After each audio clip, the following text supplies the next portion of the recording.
जय हिंद। कैसे हैं आप? एक बार फिर आपके अपने चैनल गुरु गंगा में आपका हार्दिक स्वागत है। आज के वीडियो में हम लोग भारतीय इतिहास के महत्वपूर्ण प्रश्नों की श्रृंखला का 14वां प्रैक्टिस सेट हल करेंगे, टेस्ट सीरीज हल करेंगे। इस वीडियो में भी 21 महत्वपूर्ण प्रश्नों को शामिल किया गया है जो विभिन्न प्रतियोगी परीक्षाओं में पूछे गए हैं। तो यह वीडियो भी आपके लिए इंपॉर्टेंट होने वाला है, आप इसे अंत तक जरूर देखिएगा। चलिए बिना किसी देरी के शुरू करते हैं आज की इंपॉर्टेंट कक्षा। पहला प्रश्न कहता है, भारत में सिक्कों यानी मुद्रा का प्रचलन कब हुआ? ए. अशोक के काल में, बी. कनिष्क के शासनकाल में, सी. 600 ईसा पूर्व में, डी. 350 ईसा पूर्व में। आपको बताना है कि भारत में सिक्कों का या मुद्राओं का प्रचलन कब हुआ। जी हाँ, 600 ईसा पूर्व में हुआ। कब? 600 ईसा पूर्व में। आगे देखें, निम्न राजाओं पर विचार कीजिए। 1. अजातशत्रु, 2. बिंदुसार, 3. प्रसेनजीत। इनमें से कौन कौन बुद्ध के समकालीन थे? आपको ये बताना है कि जो ऊपर के तीनों नाम लिखे हुए हैं इनमें से कौन कौन से लोग बुद्ध के समकालीन थे। ए कहता है कि केवल 2 यानी केवल बिंदुसार, बी कहता है 1 और 2 यानी अजातशत्रु और बिंदुसार, सी कहता है 1 और 3 यानी अजातशत्रु और प्रसेनजीत, डी कहता है 1 2 3 यानी तीनों। आपको बताना है इसका सही उत्तर, बताएं। ये सीडीएस में भी पूछा गया था। तो बुद्ध के समकालीन थे अजातशत्रु और प्रसेनजीत। 1 और 3 यह उत्तर सही है, सी वाला। आगे देखें, 6ठी सदी ईसा पूर्व के दौरान बड़े राज्यों के उदय का मुख्य कारण क्या था? ए. उत्तर प्रदेश और बिहार में व्यापक पैमाने पर लोहे का उपयोग, बी. व्यापार एवं वाणिज्य का उल्लेखनीय विकास, सी. जनजातीय समाज में अधिक व्यवस्थित जीवन का मार्ग प्रशस्त करना, और डी. इनमें से कोई नहीं। आपको बताना है इस प्रश्न का सही उत्तर। जी हाँ, 6ठी सदी ईसा पूर्व के दौरान बड़े राज्यों के उदय का प्रमुख कारण था उत्तर प्रदेश और बिहार में व्यापक पैमाने पर लोहे का उपयोग। ये सही है। मगध सम्राट बिंबिसार ने अपने राज्य वैद्य जीवक को किस राज्य के राजा की चिकित्सा के लिए भेजा था? ए. वैशाली, बी. अंग, सी. अवंती, डी. कौशल। अवंती के राजा की चिकित्सा के लिए भेजा था सम्राट बिंबिसार ने अपने राजवैद्य जीवक को। किस शासक ने अवंती को जीतकर मगध का हिस्सा बना दिया? ए. महापद्मनंद, बी. बिंबिसार, सी. शिशुनाग, डी. अजातशत्रु। शिशुनाग सही उत्तर है ये। किस मगध सम्राट ने अंग का विलय अपने राज्य में कर लिया? ए. बिंबिसार, बी. शिशुनाग, सी. उदयन, डी. अजातशत्रु। इसका सही उत्तर है बिंबिसार। शिशुनाग ने किस राज्य का विलय मगध साम्राज्य में नहीं किया? ए. कौशल, बी. वत्स, सी. अवंती और डी. काशी। शिशुनाग ने काशी राज्य का विलय मगध साम्राज्य में नहीं किया, बाकी तीनों का किया। काशी और लिच्छवी का विलय मगध साम्राज्य में किसने किया? ए. शिशुनाग, बी. अजातशत्रु, सी. उदयन, डी. बिंबिसार। अजातशत्रु सही उत्तर है ये। आगे देखें, मगध साम्राज्य के बारे में कौन सही नहीं है? ए. गिरिव्रज, राजगृह, पाटलिपुत्र एवं वैशाली क्रमशः इसकी 4 राजधानियां बनी। बी. महापद्मनंद ने इसे सर्वाधिक विस्तार किया तथा सर्वक्षत्रांतक यानी क्षत्रियों का नाश करने वाला एवं इकराट की उपाधि धारण की। सी कहता है पुराणों एवं महाकाव्यों के अनुसार इसकी स्थापना वृहद्रथ ने की, और डी कहता है इनमें से कोई नहीं। आपको बताना है कि इन चारों ऑप्शन में से कौन सा ऑप्शन सही नहीं है। तो डी वाला ऑप्शन सही नहीं है, ठीक ना।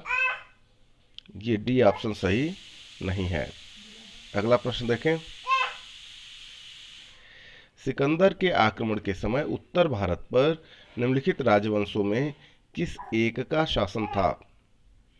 ए नंद, बी कण्व, सी शुंग, डी मौर्य।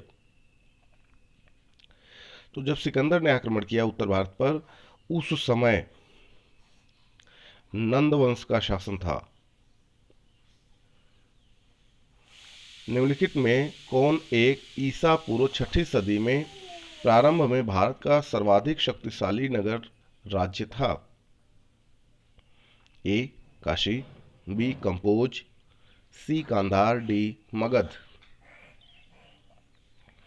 तो मगध उस समय ईसा पूर्व 6ठी सदी में भारत का सर्वाधिक शक्तिशाली नगर था, नगर राज्य था। हाँ। निम्नलिखित में से कौन सा भारत पर ईरानी आक्रमण के प्रभाव के रूप में माना जाता है? पहला कहता है खरोष्ठी लिपि का प्रचार, दूसरा कहता है अभिलेख उत्कीर्ण करने की कला का प्रचार, तीसरा कहता है ईरानियों की क्षत्रप प्रणाली का प्रचार, चौथा कहता है घंटा आकार के गुंबज की कला का प्रचार, और डी कहता है स्त्री अंगरक्षकों की नियुक्ति। नीचे ABCD करके 4 ऑप्शन दिए गए हैं, आपको बताना है कि इनमें से कौन कौन सा सही है, ठीक है, कौन कौन सा कारण या प्रभाव सही है। तो आप ध्यान से देखें, ये भारत पर ईरानी आक्रमण के प्रभाव के रूप में किसे किसे माना जाता है? तो खरोष्ठी लिपि का प्रचार, यह सही है। अभिलेख उत्कीर्ण करने की कला का प्रचार हुआ, यह भी ठीक है। ईरानियों की छत्र प्रणाली का प्रचार हुआ, यह बात भी ठीक है। घंटा आकार के गुंबज की कला का प्रचार, यह भी ठीक है। और स्त्री अंगरक्षकों की नियुक्ति, यह बात भी ठीक है। यह सब प्रभाव पड़े तो इस तरीके से जो ऑप्शन बना वह 1 2 3 4 5 वाला बना। ये डी बिल्कुल सही उत्तर है, इसका डी बिल्कुल सही उत्तर है। निम्न में से कौन सा एक सिकंदर के आक्रमण का प्रभाव नहीं था? जो नीचे दिया गया है ABCD करके, उसमें से कौन सा एक सिकंदर के आक्रमण का प्रभाव नहीं था, वह बताना है। ए कहता है सिकंदर अनेक उपनिवेशों की स्थापना के लिए उत्तरदायी था। बी कहता है इस आक्रमण ने पश्चिमोत्तर भारत में यूनानियों की स्थापना का मार्ग प्रशस्त किया। सी कहता है इस आक्रमण ने भारत और यूनान के बीच प्रत्यक्ष संपर्क स्थापित करवाया। और डी कहता है उसने भारत को यूनान की रियासत बनाया। आपको बताना है इस प्रश्न का सही उत्तर।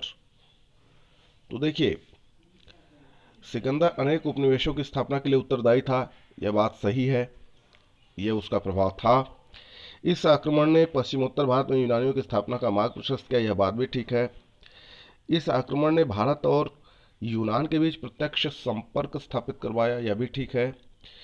ये जो डी ऑप्शन है यह इस प्रश्न का सही उत्तर होगा। उसने भारत को यूनान की रियासत बनाया, यह प्रभाव नहीं था, ठीक ना। डी सही उत्तर है। निम्नलिखित में से किस राज्य में गणतंत्रात्मक शासन व्यवस्था नहीं थी? ए वैशाली के लिच्छवी में, बी कुशीनगर के मल्ल में, सी कपिलवस्तु के शाक्य में, और डी मगध। तो मगध में उस समय गणतंत्रात्मक शासन व्यवस्था नहीं थी। निम्नलिखित में से किसे सेनिया कहा जाता था? सेनिया का मतलब होता है नियमित और स्थायी सेना रखने वाला।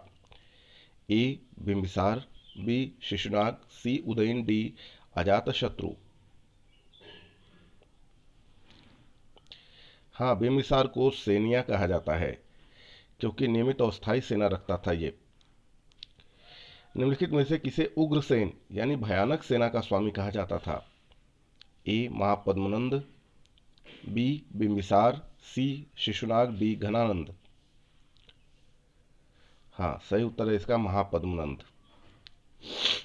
डेरियस यानी दाराबाहु प्रथम ने 516 ईसा पूर्व में सिंधु के तटवर्ती भूभाग को जीतकर उसे ईरान का 20वां क्षत्रपी यानी प्रांत बनाया, उससे कितना राजस्व प्राप्त होता था?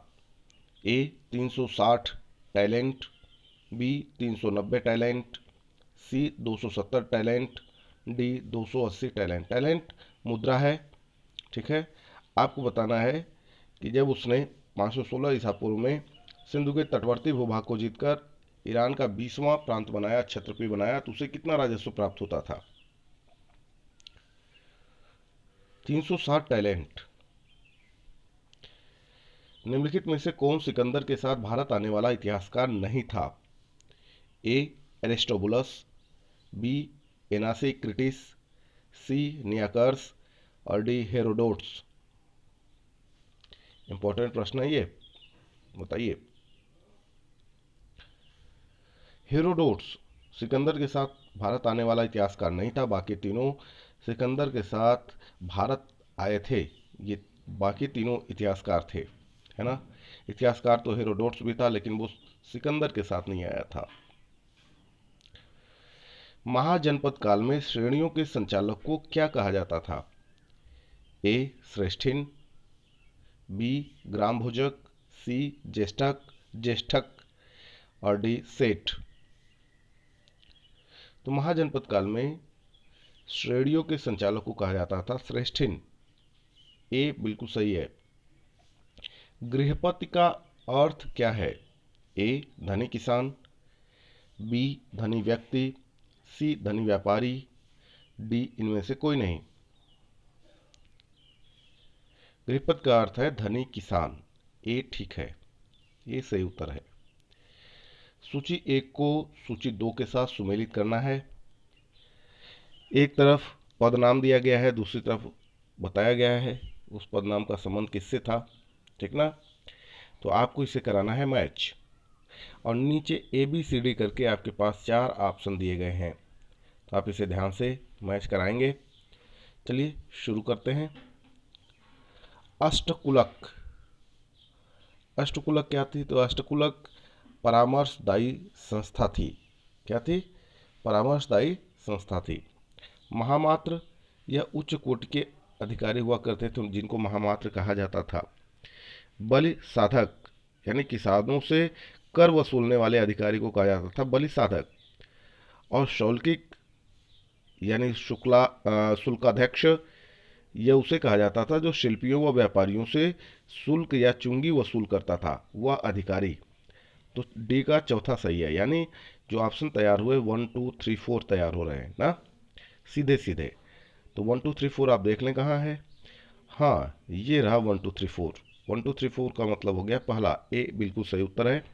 तो इस तरीके से यह छोटा सा वीडियो पूरा हुआ। यदि यह वीडियो आपको पसंद आता है इसे लाइक जरूर करें, अपने मित्रों में शेयर करना ना भूलें।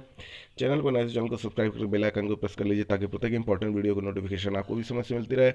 और फिर मिलते हैं अगले इंपॉर्टेंट वीडियो में, तब तक के लिए आप सभी लोगों को जय हिंद।